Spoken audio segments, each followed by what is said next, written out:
Bismillahirrohmanirrohim. Assalamualaikum warahmatullahi wabarakatuh.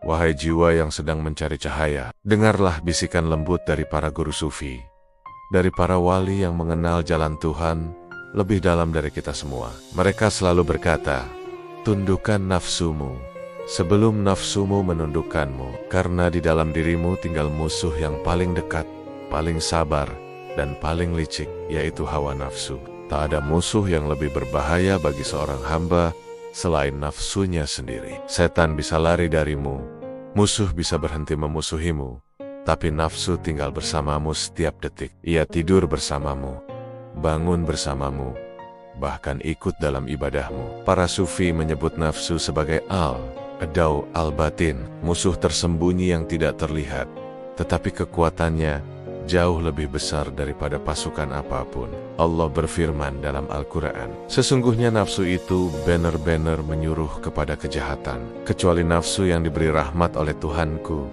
Surah Yusuf ayat ke-53.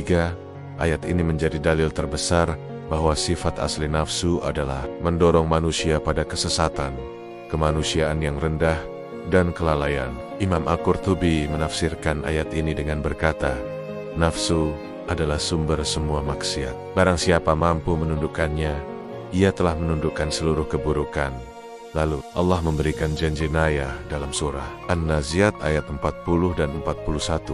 Adapun orang yang takut kepada kebesaran Tuhannya dan menahan diri dari keinginan hawa nafsunya, maka sesungguhnya surgalah tempat tinggalnya. Ini adalah janji Allah. Menundukkan nafsu adalah jalan menuju surga. Rasulullah SAW pun bersabda, pejuang sejati adalah orang yang berjihad melawan hawa nafsunya. Dan dalam riwayat lain, beliau mengingatkan, musuhmu yang paling berbahaya adalah nafsumu yang berada di antara kedua sisi tubuhmu. Para sufi memandang nafsu seperti seekor kuda liar. Jika engkau mampu mengendalikannya, ia akan menjadi kendaraanmu menuju Allah.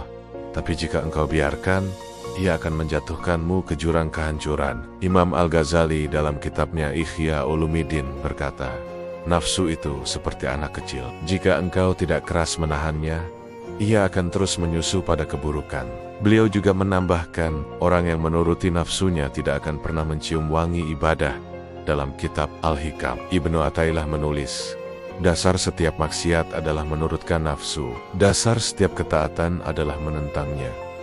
Imam Al-Qushairi dalam Airis Al-Qushairiyah menggambarkan nafsu sebagai tirai. Semakin engkau turuti keinginannya, maka semakin tebal hijab antara dirimu dan Tuhanmu. Syekh Abdul Qadir Al-Jailani dalam khutbahnya berkata, musuhmu ada 3, dunia, nafsu, dan setan. Yang paling membinasakanmu adalah nafsu, karena ia berada di dalam dirimu.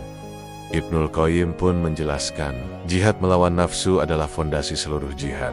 Para ulama membagi nafsu menjadi beberapa tingkatan. Ada nafs al-amarah, yaitu nafsu yang selalu memerintahkan pada kejahatan.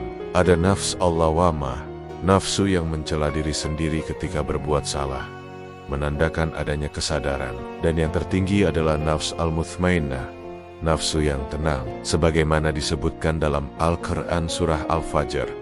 Wahai jiwa yang tenang, kembalilah kepada Tuhanmu dengan ridha dan diridai.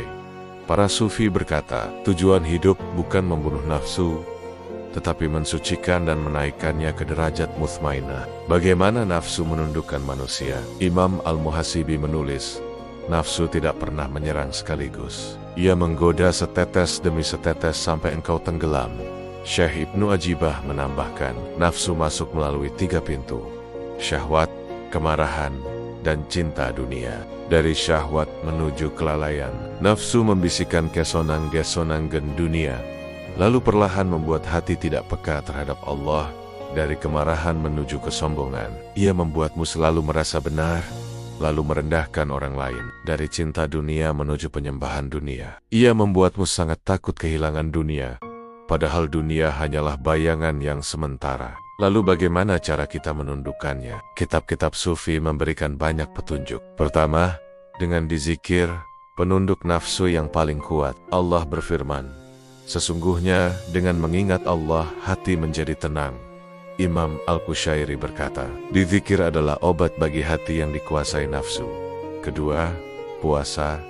yang menjadi pematah syahwat. Rasulullah bersabda, puasa adalah perisai. Al-Ghazali menjelaskan, tidak ada yang paling melemahkan nafsu selain lapar yang terukur. Ketiga, muhasabah, yaitu menghitung diri. Ibnul Qayyim mengingatkan, siapa yang tidak bermuhasabah akan dihancurkan oleh nafsunya tanpa ia sadari.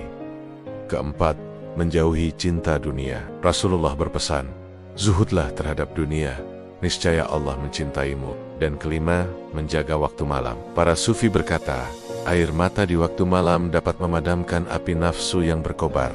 Wahai jiwa, jika engkau mengenal nafsumu, engkau akan mengenal musuh terbesar dalam hidupmu. Ia tidak pernah tidur, tidak pernah letih, dan tidak pernah puas. Ia hanya ingin melihatmu jauh dari Allah. Nafsu ibarat bayangan gelap yang selalu mengikuti langkahmu. Jika engkau berlari, ia ikut berlari.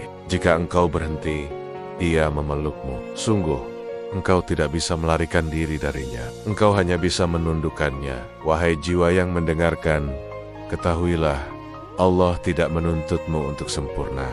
Allah hanya meminta hatimu pulang. Dan jalan pulang itu hanya satu, menundukkan nafsu.